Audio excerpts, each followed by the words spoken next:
Mimi nilikuwa nafanya mkutano mahali zamani sana.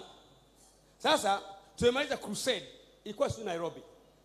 Tukasema jamani, vyombo hivi vibebwe. Mtu ambaye ana hela hapa akodi loli. Kwa mchungaji mmoja hapa akasema, mwenyeji akasema mimi sina kabisa. Ilipokosekana mimi nikasema vijana kadha wakadha, beba kwenye mgongo, beba. Wakabeba. Tulipofika pale wanashusha vyombo vile, mchungaji akaanza kushika mkononi. Nikamwambia bwana jishika. Anarudi anakwenda, anarudi anakwenda, anarudi anakwenda. Nini? Anasema nilikuwa na 3,000 ya Kenya imepotea. Nimeibiwa. Nikamwambia sio imeibiwa. Unakumbuka? Nimekuuliza ukasema huna. Imebidi watu wabebe kichwani kwa sababu wewe ulikuwa huna. Lile neno sina limetoboa nini? Mfuko.